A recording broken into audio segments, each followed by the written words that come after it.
दोस्तों वैसे तो असीम बकार गोदी डिबेट्स में बहुत कम ही दिखाई देते हैं, पर जब भी दिखाई देते हैं तब गोदी पत्रकारों को धोते हुए ही दिखाई देते हैं। पता नहीं असीम बकार को गोदी मीडिया से कौन सी दिक्कत है। गोदी पत्रकारों की आवाज़ सुनते ही असीम बकार अपना आपा खो देते हैं। आज की डिबेट में भी कुछ ऐसा ही देखने को मिला। आज की बहस बांग्लादेशी हिंदुओं पर थी, जिसमें नाविका कुमार मोदी जी की पॉलिटिक्स चमका रही थी। इसी बात को लेकर असीम बकार को आ गया गुस्सा और उन्होंने नाविका कुमार को लाइव डिबेट में ही जमकर धो डाला। ओवैसी साहब ने कहा जय फिलिस्तीन, जय भारत नहीं, जय फिलिस्तीन।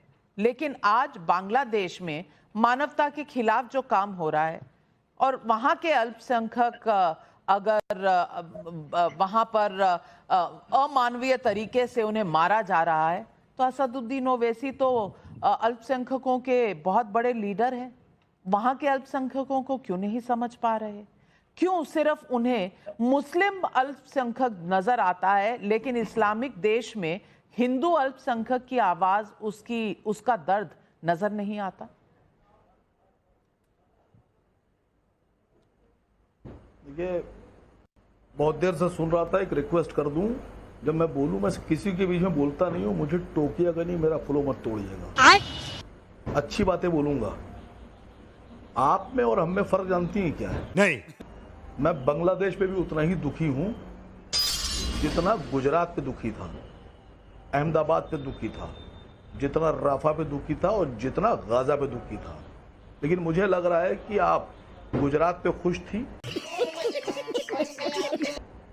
फिलिस्तीन गाजा पे आप बहुत खुश थी, आप सिर्फ बांग्लादेश पे दुखी हैं। यही फर्क हमारा आपका है। इसी को कहते हैं सेक्युलरिज्म और कम्युनलिज्म। दूसरी बात, आपने कहा कि जिंदाबाद, आपने बोला फिलिस्तीन, हम तो सर बांग्लादेश भी जिंदाबाद कह रहे थे। और हम आज आपके सामने टेलीविजन पे बोल रहे हैं बांग्लादेश के एक एक हिंदू भाई जिंदाबाद। प्रधानमंत्री जी को किसने रोका है? ये बड़ी अच्छी बात कही आप अटैक करिए, आप लाशें गिरा दीजिए और 15 करोड़ हमारे हिंदू भाइयों को लेकर आइए। मना कौन कर रहा है आपसे? आपने कहा वहां कत्लेआम हो रहा है, बिल्कुल हो रहा है, पूरी दुनिया देख रही है हो रहा है।